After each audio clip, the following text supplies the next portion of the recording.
할렐루야!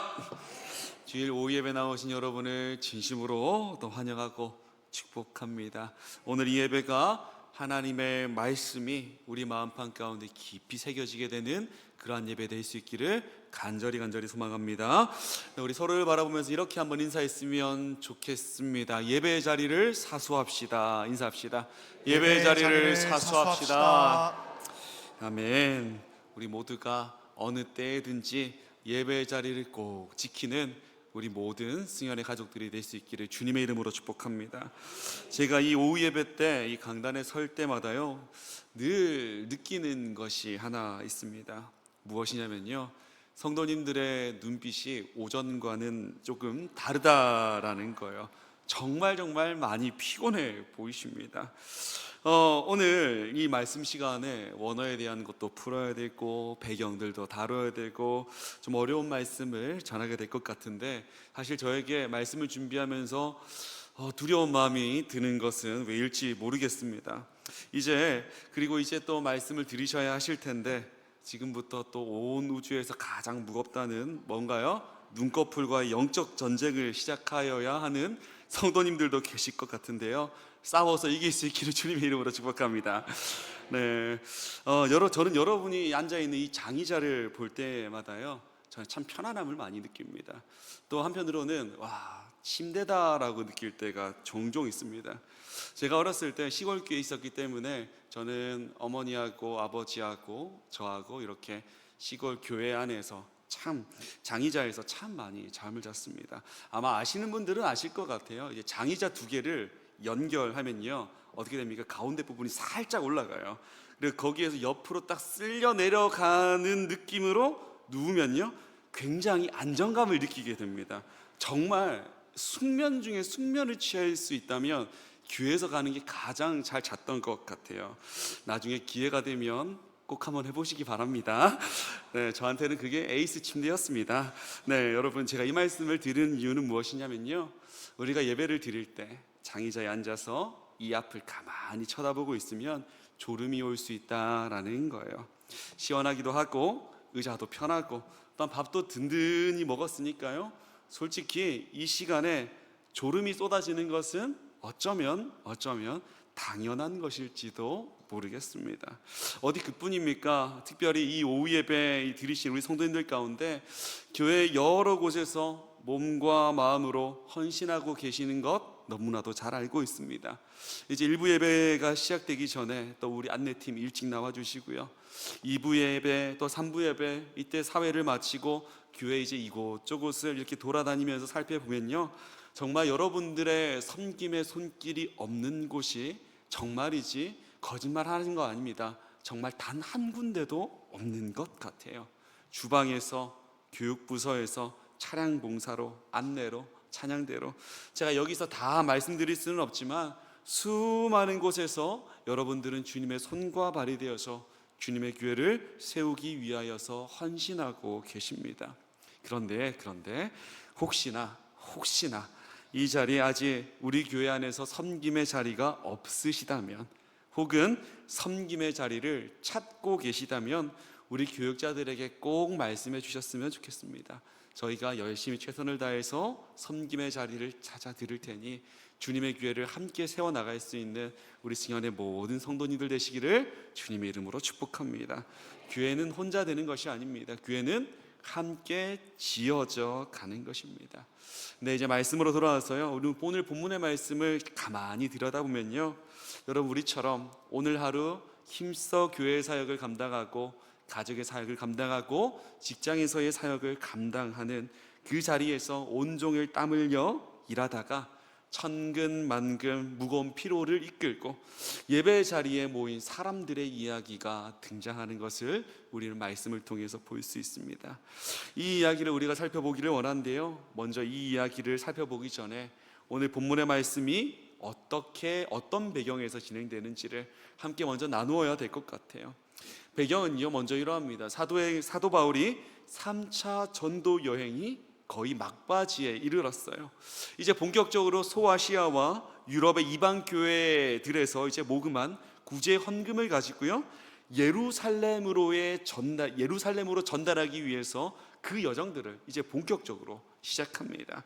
여러분 본래라면 마게도니아와 아가야 지방에서 그런 고린도 지역의 사역을 마친 다음에요, 배를 타고 수리아 지역으로 떠나서 바로 예루살렘으로 가는 여정이 원래 가장 빠른 길이었습니다. 그런데 여러분, 이 한 소리를 듣게 돼요.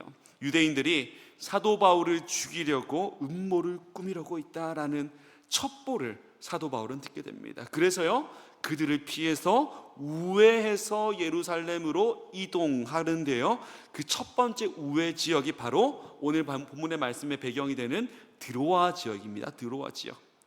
여러분, 사도 바울이 가는 곳마다 무엇이 전파되었습니까?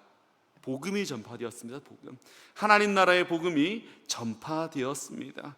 드로아 지역에도 동일하게 마찬가지였습니다. 사도 바울은요, 늘 하던 대로 지역을 옮기면 복음 전하고 또 옮기면 복음 전하고 열매를 맺고 이런 것처럼요, 드로아 지역에서도 동일하게 복음을 전했고 주님께 주신 사명, 복음 전파의 사명을 감당하니 그 사역의 결과가 어떻게 나타났냐면요, 우리 고린도후서 2장 12절의 말씀인데 우리 이 말씀 우리 함께 읽었으면 좋겠습니다. 시작. 내가 그리스도의 복음을 위하여 드로아의 이름에 주 안에서 문이 내게 열렸으되. 아멘. 주 안에서 문이 내게 열렸었다.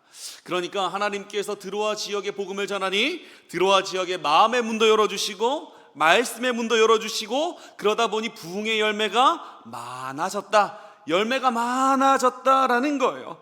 그리고 이제 사도 바울은요, 예루살렘으로의 여정을 더 이상 지체할 수가 없었기 때문에 드로아의 온 성도들을 불러 모아서 마지막 예배를 드리는데요, 그 마지막 예배를 드리는 그 현장이 오늘 본문의 말씀의 현장입니다. 우리 7절의 말씀에서 이제 사도행전의 저자 누가가요, 그날 밤의 상황을 이렇게 표현하고 있어요. 우리 말씀 함께 읽겠습니다. 시작. 그 주간의 첫날에 우리가 떡을 떼려 하여 모였더니 바울이 이튿날 떠나고자 하여 그들에게 강론할세 말을 밤중까지 계속하매.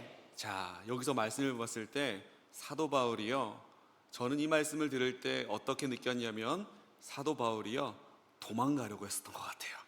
이제 그 주간의 첫날에 우리가 떡을 떼려 하니 모였더니 라고 말합니다. 예배하기 위해서, 성찬식을 하기 위해서 자리에 모였어요. 근데 거기에서 사도 바울이 갑자기 그냥 이제 선언을 해버린 거죠. 나 이틀 후에 갈 거야 라고 이렇게 해버리는 거예요. 사람들이 얼마나 당황스러웠겠습니까? 그래서 주변에 있던 사람들을 다 불러 모으는 겁니다.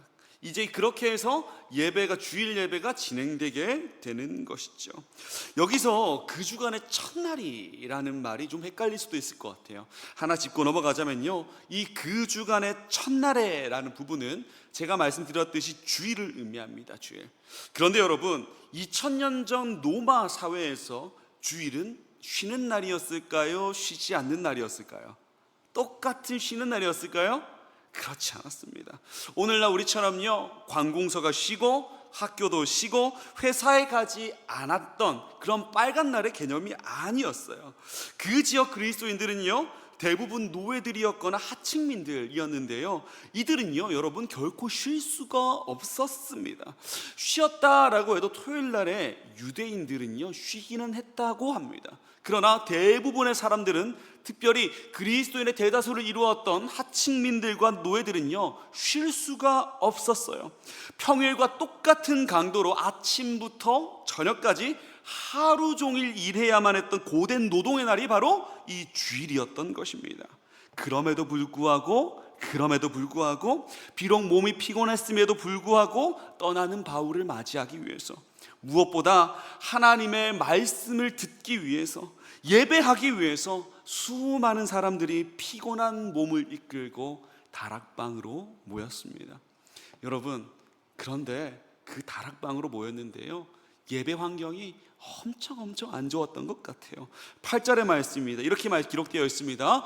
우리가 모인 윗다락에 등불을 많이 켰는데, 그때 그들이 모인 장소는 3층이었습니다. 3층에 있는 다락방이었어요. 그런데 그 좁은 방에 등불을 많이 켰습니까? 적게 켰습니까? 등불을 많이 켰어요. 많이 켰습니다. 여러분, 이 공간을 한번 상상해 보셨으면 좋겠어요. 수많은 사람들이 예배드리기 위해서 한 공간으로 모였습니다. 그리고 날이 어두워졌기 때문에 수십 개의 등불을 켜가지고 그 공간을 밝히고 있어요. 여러분, 무엇이 느껴지십니까? 저는요, 그 공간을 딱 생각하면요, 숨이 턱 막힐 것 같아요. 여러분, 그때 선풍기가 있었겠습니까? 아니면 에어컨이 있었겠습니까? 더위를 물리칠 만한 것은 내 손밖에 없었을 거예요. 손부채질 하시는 분들 계실 것 같은데요, 손밖에 없었어요. 옆 사람의 체온은 그대로 전해지고요, 이산화탄소와 기름 등불이 타오르면서 생기는 냄새가 온 방안을 가득 채웁니다. 그러니까 가만히 앉아 있어도 숨이 턱턱 막히고 졸음이 사정없이 쏟아질 수밖에 없는 최악의 환경이 바로 그 예배의 환경이었다라는 거예요.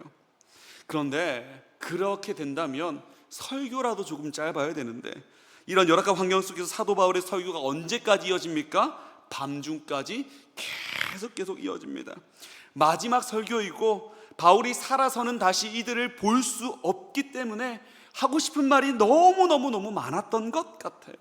이러한 상황에서 하루 종일 노동에 시달리다가 예배에 나온 성도들에게 졸음이 밀려오는 것은요, 육체적으로 너무나 당연한 순리였을 것입니다. 바로 이 피곤함과 졸음이 가득한 예배의 공간의 한 중심에요, 오늘 우리가 만나보고자 하는 유두고라고 하는 창틀의 예배자가 등장합니다. 이 말씀의 배경들을 우리가 지금까지 기억하시면서요, 이 청년의 이야기를 하나하나 살펴나갈 때 피곤을 무릅쓰고 드리는 예배의 진정한 의미가 무엇인지, 그리고 그 예배 가운데 역사하시는 하나님의 은혜가 얼마나 크고 놀라운지를 깨닫는 그러한 은혜의 시간 될 수 있기를 간절히 소망합니다. 첫 번째로, 하나님께서 깨닫게 하시는 예배의 은혜는요, 은혜의 자리를 사수하려는 그 노력을 우리 하나님께서 가장 아름다운 예배로 보신다라는 거예요. 사랑하는 성도 여러분, 비록 육신의 피로함이 우리를 덮었을지라도 성도가 마땅히 있어야만 하는 자리, 그 은혜의 자리를 지키려고 몸부리치는 그 귀한 노력을 우리 주님께서는 가장 귀하고 가장 향기로운 예배로 받으십니다. 이 사실을 굳게 믿으시는 저와 여러분 될 수 있기를 주님의 이름으로 축복합니다. 청년 유두고도요, 그러한 예배를 주님께 올려드렸습니다. 우리 9절 상반절의 말씀입니다. 이렇게 기록되어 있습니다. 유두고라 하는 청년이 창에 걸터 앉아 있다가 깊이 졸더니 바울이 강론하기를 더 오래 하며. 유두고가 어떻게 예배드렸습니까? 창틀에 걸터 앉아서 예배 드리고 있습니다. 그런데 여러분, 한번 생각해 보기 원합니다. 여러분, 유두고는요, 왜 창틀에서 예배 드릴 수밖에 없었을까요? 그 이름의 의미를 생각해 보면 왜 그렇게밖에 할 수 없었는지를 조금 알게 될 수 있을 것 같아요. 여러분, 유두고라는 이름은요, 그 당시 고된 노동을 하던 노예들이나 아니면 종들에게 주인이 붙여줬던 이름이에요. 그런데 참 아이러니한 것은 무엇이냐면요, 이 유두고, 헬라어로 에우티코스라는 그 단어로 쓰였는데요, 이 이름의 뜻이 너무나도 좋습니다. 어떠한 뜻을 가지고 있습니까? 행운을 지닌 자, 행복한 자라는 뜻을 가지고 있어요. 왜 주인이 이 이름을 종들에게 붙여줬을까요? 그 이유는 이러합니다. 너는 이제 주인이 종을 사올 때 이러한 마음으로 이름을 붙여주는 거예요. 너는 우리 집에 와서 열심히 일해가지고 나에게 행운과 행복을 가져두는 종이 되어라 라는 그러한 마음을 담아서 이러한 이름을 지어준 것입니다. 이를 미루어 봤을 때 유두고는 상층민입니까? 하층민입니까? 하층민이에요. 하층민 중에서도 노예 계급에 속한 자가 바로 유두고였다라는 거예요. 주일 아침 일찍부터 주인의 집에서 일합니다. 혹은 작업장에서 하루 종일 땀 흘려 육체 노동을 하였습니다. 그것이 유두고의 일, 유두고가 가졌던 그러한 업무였기 때문입니다. 그렇기 때문에요, 이 피곤을 짊어지고 있는 유두고에게 어쩌면 지금 가장 필요한 것은요, 말씀이 아니라 잠이었을지도 모릅니다. 그러나 유두고는 어떻게 합니까? 피곤이 자신을 짓누르고 있을지라도 예배의 자리를 끝까지 사수합니다. 꿀맛 같은 휴식을 포기하고 내 영혼이 살아남기 위해, 내 영혼이 새 영을 공급받기 위해서, 말씀을 듣기 위해서 예배 드리러 왔던 것입니다. 그런데 여러분, 아까 말씀드렸듯이 예배 환경이 어땠습니까?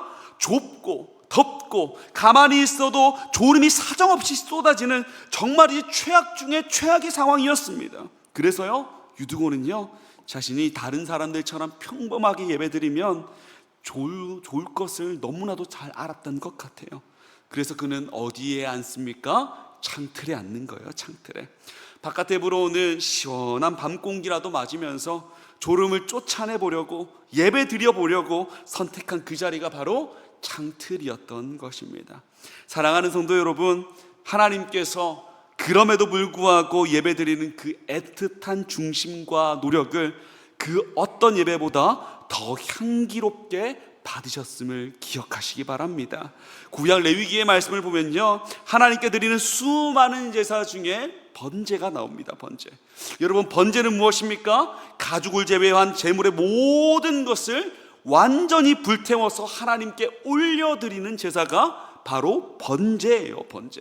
남아있는 것이 하나도 없이 다 태워서 연기로 올려드리는 겁니다. 연기로. 여러분, 그런데 참 놀라운 것이 무엇이냐면요, 하나님께서는요, 그 매캐한 연기, 그 연기를 무엇라 말씀하시냐면 향기로운 냄새다라고 말씀하시는 거예요. 레위기 1장 9절의 말씀입니다. 우리 말씀 함께 읽겠습니다. 시작. 그 전부를 제단 위에서 불살라 번제를 드릴지니 이는 화제라 여호와께 향기로운 냄새니라. 아멘. 여러분, 살점이 다 들어가는데요, 그 연기가 무엇이 향기롭겠습니까?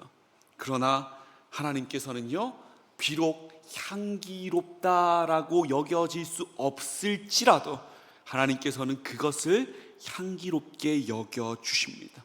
왜 그것을 향기롭게 여겨주십니까? 주님을 향하여 자신의 전부를 온전히 태워드리는 그 중심과 그 노력을 받으시기 때문입니다. 사랑하는 성도 여러분, 우리 하나님은 우리의 외형이나 겉모습이 아니라 언제나 우리의 중심을 보시는 분이십니다.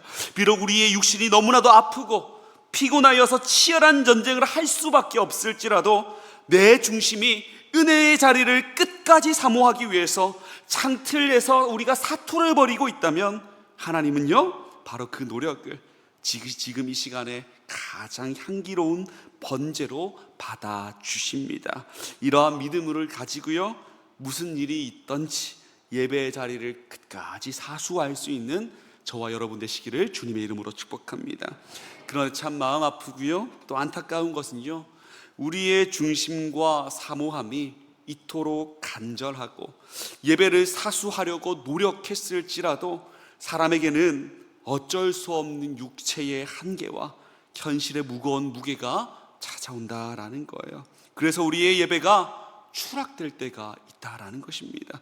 우리 9절의 말씀 우리 한 번 더 함께 읽도록 하겠습니다. 시작. 유두고라는 청년이 창에 걸터 앉아 있다가 깊이 졸더니 바울이 강론하기를 더 오래 하매 졸음을 이기지 못하여 3층에서 떨어지거늘 일으켜 보니 죽었는지라. 아멘. 청년 유두고는 창틀에 앉아서 시원한 바람이라도 맞아보면서 정신을 차리려고 애썼습니다. 그러나 하루 종일 쌓였던 그 피로를 이겨낼 수가 없었어요. 그래서 결국 어떻게 됩니까? 깊은 잠에 빠지게 되고 중심을 잃고 3층 높이에서 추락하게 됩니다. 당시 그 예배 현장에 있었던 의사 누가는요, 떨어진 유두고의 상체를 보고 이렇게 의학적 판단을 내립니다. 뭐랍니까? 일으켜보니 어떻게 되었습니까? 죽었더라. 사망 선고를 의사가 내린 거예요. 이 일로 인해서 조금 전까지 바울의 마지막 메시지가 선포되었던 그 고별 예배 현장은요, 아수라장이 되었습니다. 순식간에 차가운 시선과 절망만이 가득한 장소로 바뀌게 된 것입니다. 이 전반적인 상황 속에서요, 여러분, 우리가 조금 더 집중하여서 말씀을 살펴볼 필요가 있는데요, 바로 떨어졌다라는 단어예요. 떨어졌다. 이 단어를 한번 좀 주의 깊게 살펴봤으면 좋겠어요. 이 떨어졌다라는 단어가 헬라어로 피프토라고 쓰였는데요. 이 단어가요, 단순하게 높은 곳에서 아래로 떨어졌다라는 물질적 이동만을 의미하지 않습니다. 조금 더 깊은 영적인 의미를 가지고 있는데요. 바로 완전히 무너진 상태, 철저한 절망의 상태로 떨어졌다라는 것을 의미할 때 이 피프토를 사용합니다. 유두고의 상황이 정말 이와 똑같지 않습니까? 어떻게든 은혜를 사모해서 창틀에라도 걸터 앉아서 예배의 자리를 지키려고 안간힘을 썼는데, 그러나 완전히 깨어지고 완전히 박살나버렸습니다. 스스로 일어날 수가 없게 되어버린 것입니다. 이것이 유두고가 마주한 회복할 수 없는 추락, 회복할 수 없는 피프토였습니다.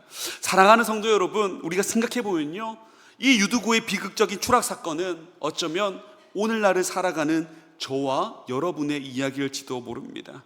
우리도 그렇지 않습니까? 예수님을 믿고 구원받아서 어떻게든 믿음을 가지고 잘 살아보려고 다짐합니다. 그러기에 여러분, 기대함으로든 은혜를 사모하는 마음이로든 혹은 습관이든 간에 주일이면 이 자리에 나와서 말씀의 창틀에 걸터 앉아서 하나님께 예배 드립니다. 그리고 예배 가운데 믿음으로 돌파해 보겠다, 비록 나는 힘들지라도 믿음으로 견뎌보겠다라고 결단하기도 합니다. 그러나 그 결단은 오래 갈 수가 없습니다. 우리는 삶의 자리로 돌아가는 순간 영적인 추락을 경험하게 됩니다. 믿음의 결단이 거짓말이었기 때문에 우리가 추락하는 것이 아니에요. 내 사모함이 부족했기 때문에 내가 영적으로 추락했던 것이 아닙니다.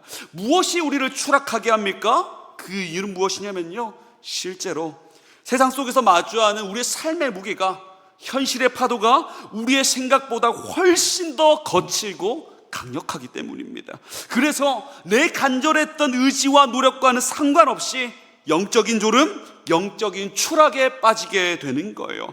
그 추락으로 인해서 그 밤은요, 차가운 죽음과 절망, 그리고 인간의 철저한 무기력함으로 덮여가고 있었습니다.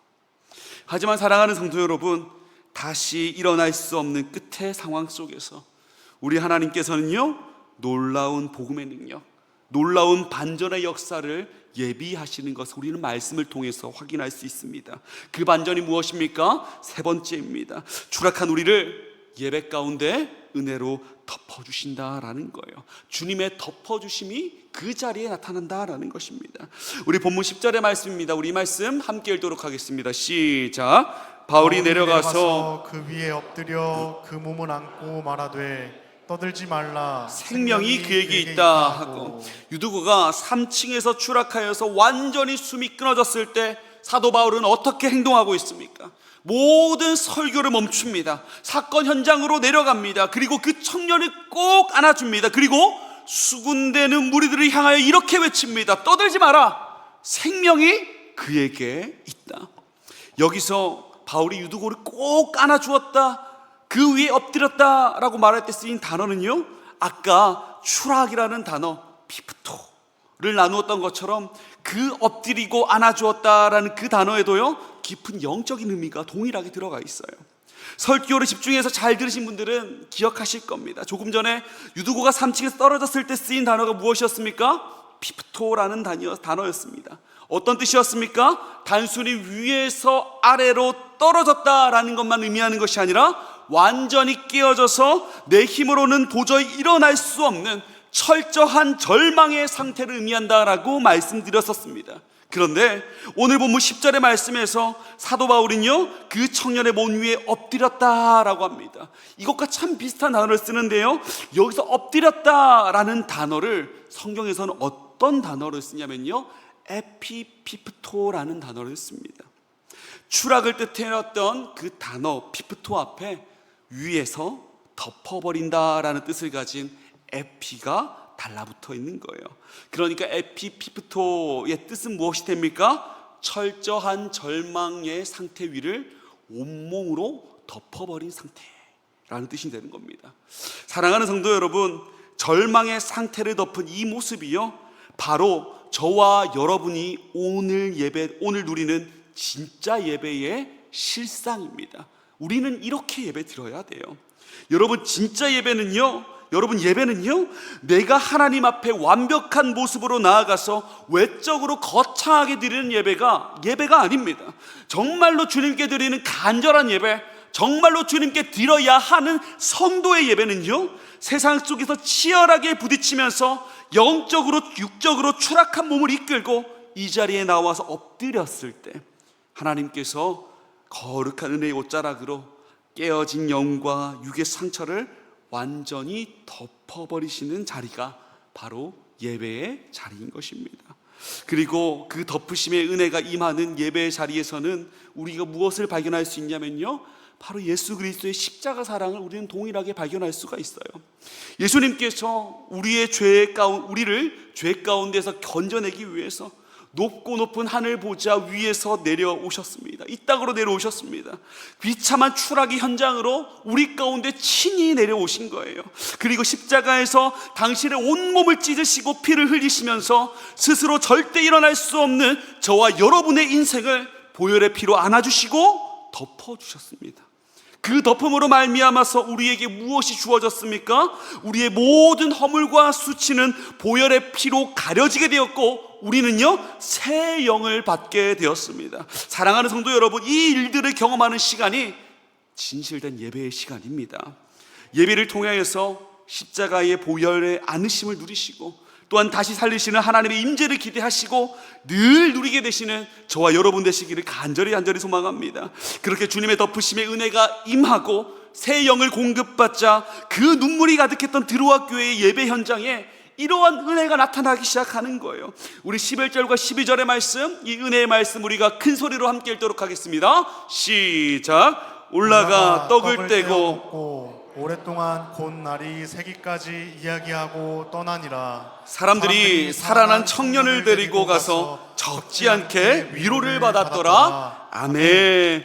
유두고는요, 살아난 몸, 새 영을 가지고 덮으심의 은혜를 입고 다시 예배의 자리로 올라갑니다.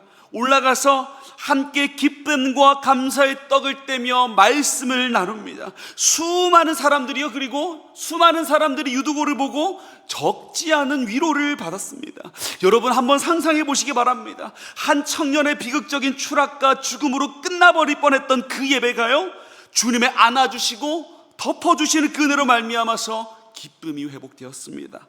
생명이 가득한 예배가 되었습니다. 이를 경험하니요, 바울이 밤새도록 설교를 해도요 기쁜 거예요. 예배 환경이 좋지 않아도 행복한 거예요. 왜 그렇습니까? 나를 덮으시는 주님의 은혜를 예배 가운데 경험했기 때문입니다. 사랑하는 성도 여러분, 우리의 형편은 비록 무겁고 우리의 육신은 비록 연약하여서 늘 넘어질지라도 우리를 안으시고 새 영을 부어주시는 그 주님의 위대한 은혜가 예배를 통해 부어짐을 꼭 기억하시기 바랍니다. 그리하여서요, 예배의 자리를 끝까지 사수하시고 생명의 말씀, 그 생명을 늘 공급받아 세상 가운데 승리하시는 저와 여러분 될 수 있기를 주님의 이름으로 축복합니다. 이 시간 우리가 말씀을 기억하시면서 함께 기도했으면 좋겠습니다. 이렇게 기도하셨으면 좋겠습니다. 하나님, 세상 속에서 치열하게 살다 지친 몸을 이끌고 어떻게든 은혜 받으려 사투를 벌이는 우리의 중심을 붙잡아 주시옵소서. 우리는 현실의 무거운 무게가 늘 앞에 있습니다. 늘 넘어지고 영적으로 추락할 수밖에 없었던 연약한 존재임을 고백하오니 예배 가운데 함께 하셔서 우리의 심령을 덮어 주시옵소서. 우리 이러한 기도 제목을 가지고 우리 주님의 이름을 크게 부르며 통성으로 기도하며 나가시겠습니다. 주여. 하나님.